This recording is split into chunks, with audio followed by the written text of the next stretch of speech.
Alright guys, today I'm going to be doing brakes on this Land Rover Discovery, Land Cruiser, Land whatever Discovery, Land Rover Discovery.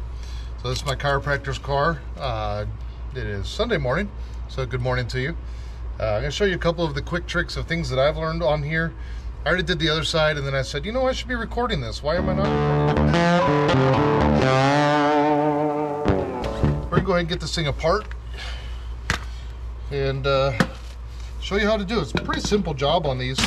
They actually make them really easy. But a couple little fun things on these, but other than that, not terribly bad. So I've already got all the bits and pieces and tools and parts that I need. There's one thing that I haven't seen a lot of guys share online that I want to share with you when you're doing brakes on a car. And this should go for just about any car, almost all front brakes and some rear brakes. Some rear brakes are the electronic, the rotating kind. You need the little tool to rotate and spin those back in. But on the front, on most front brakes, actually all front brakes I've ever done, you should be able to use this little trick that I'm going to show you to collapse the calipers. So let me get this apart, and hopefully the angles and everything are okay. I don't know. I don't even know where the tripod is. I don't know where anything is. So we're going to I'm this guy. I'm not the camera guy. So we're going to see how this goes. I don't typically wear gloves when I do stuff, but when I do brakes, I always like to wear gloves. I just don't like my hands getting that dirty with the brake dust and all that stuff. I don't know. There's something about that I like. If I can, I'll snag you up and bring you in here closer to show you some of the stuff. But for the most part, we should be able to catch everything from this angle. So let's get after it. Let's do it and get this apart. One of the things they do have is a lock, so you got to find that from the customer's car. Usually, you're going to find it in the center console or in the glove box. This one happened to be in the glove box in a nice little Ziploc bag. So we're going to take that guy off. 21 mils for the lug nuts.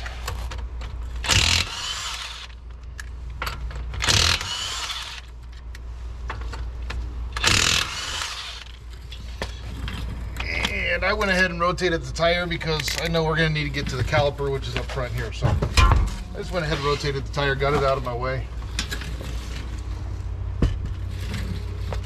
And I know a guy should use jack stands, but I don't want to. I believe it's a T50 Torx. It's for the rotor. Usually they'll come right out. Sometimes you got to get an impact hammer and do those. And before I take everything apart, here's a little trick that I learned from some old guy a long time ago.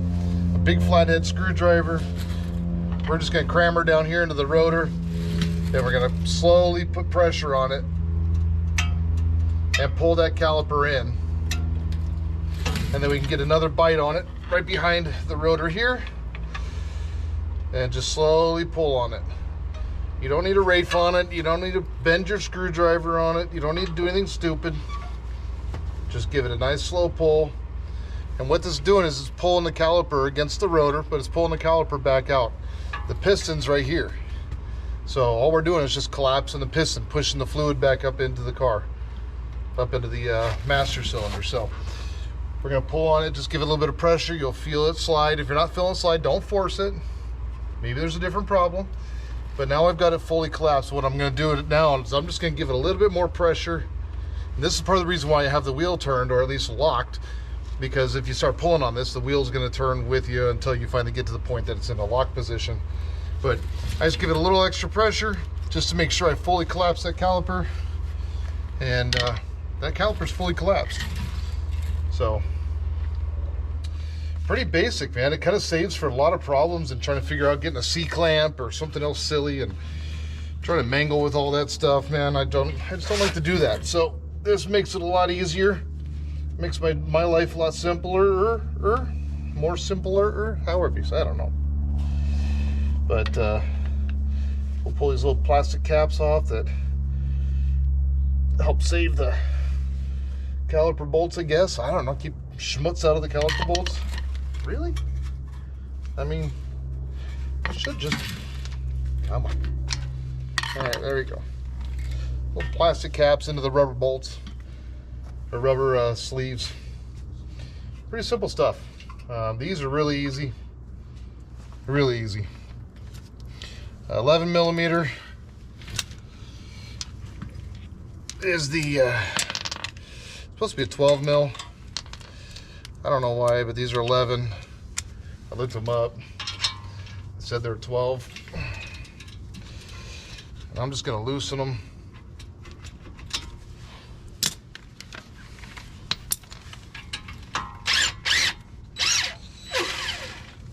We'll pull them all the way out. And when I say it's a 11 millimeter, I mean 11 millimeter Allen. Not a wrench, not socket, but 11 mil Allen. You can use a 10 mil if you're careful. That does work. I don't have an 11 mil, so I'm using a 10 because it works.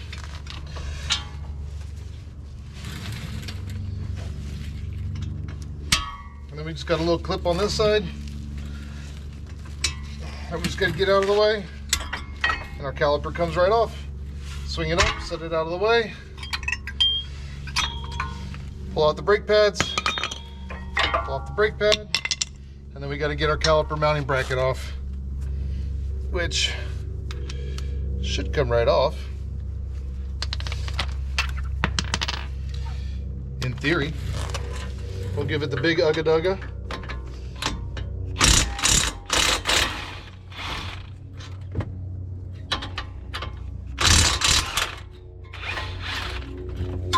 And we'll just go ahead and pull that caliper mounting bracket right off of there. Now, a lot of times you'll find that these get stuck on here. They're pretty tight on the hub. I live in Arizona, so we don't really have to worry about that here too much. Snag the rotor off there. Let me go get the new one. All right, got all the new parts. Got all the new parts here for you. Got brand new pads. And something to understand and know is that some guys forget to do this step. Rotors from the factory come with some juice on them that you don't want. So we're just gonna clean them off. Just grab a can of brake clean, spray that oils, get all the oils and everything off of them. Make sure you get some of this in your eye, because you're not doing a proper brake job if you don't get brake clean in your eye. So just give her a quick squirt. And then if you remember right, we pulled that rotor mount bolt off. So right here on the rotor, we've got a spot for that mounting bolt. Just gonna make sure you line that up before you put your rotor on. Which is right there. Grab that bolt again. All pretty basic. Pretty simple stuffs. We'll go ahead and get the rotor fully mounted.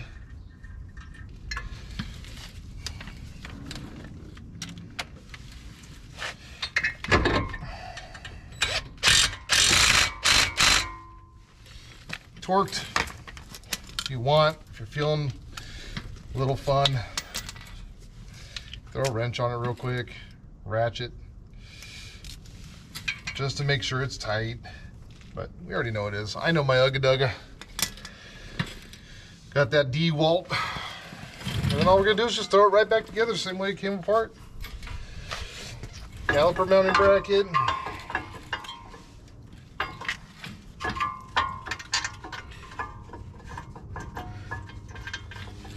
Some guys like to start bolts with the gun. I don't typically like to do that. Even though cross thread is a tight thread. Start them by hand. It's not going to hurt anything to do that.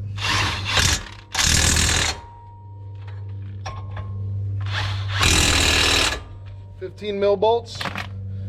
Drive them home. Outer pad just slides right in and sits right there. Inner pad's got little locks that snap into the caliper. Face that towards us. Line them up. Sometimes you got to bend them a little bit. They don't always come perfect, but you want it to be a snug fit. So we're gonna get a snug fit on her. Pop. Snap it in. Now, one of the things you gotta be careful, we have enough line here to be able to set this up. You never want to dangle the caliper by the line or by the hose. So please don't do that. It's just not a good idea. You end up putting pressure on those crimp points, and you know, it just doesn't like to be happy, you know? It's not a happy way to do things. So, we'll stab them back together. And we'll have a new set of brakes on this thing for my chiropractor, because by the time I'm done with this, I'm gonna need them. Just gonna have to fix my back.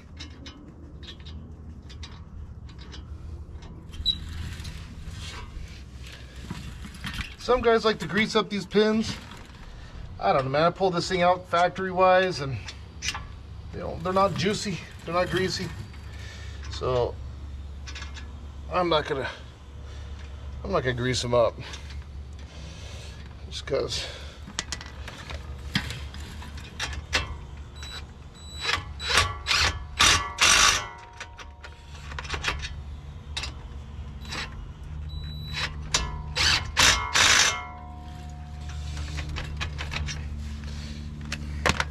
Again, we'll just snug them down again with the ratchet.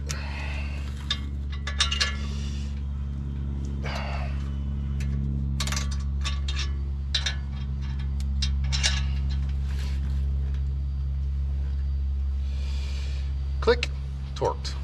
How you like that, huh? Put our plastic caps back in. Got to protect those bolts. And then we have these little clips right here, which we can pop back out. Ow. I know, take them off, do it the right way, but sometimes I just don't want to, okay? Sometimes I just don't want to. And sometimes you fight with it. Usually these go a lot easier. Really? I guess today's gonna be one of those struggle bus days.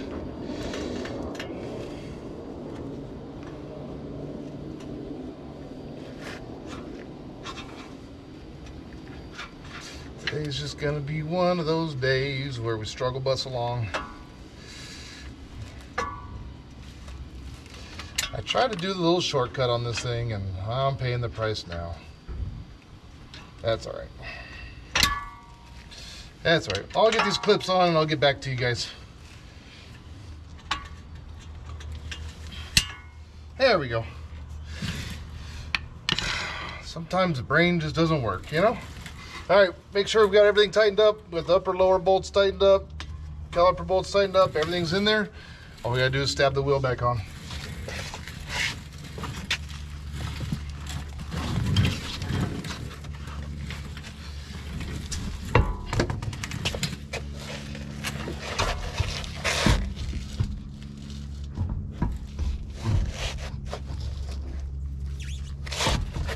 You know, I need my lift back. This stuff is so much easier when you're just looking at it. I just need my lift back. That's what I need. Got to get that 64 off of there and get my lift back. Again, some guys like to start these by hand. Some guys like to start them with the sockets. Some guys like to start them with the gun. I don't like to start them with the gun. I've seen too many of them cross-threaded because people try to just throw the socket into and the lug nut together and slam it on the gun and just drive them home. It's not the way to do it. Just not the way to do it. Just take the time, that extra couple seconds, and just do it right, you know?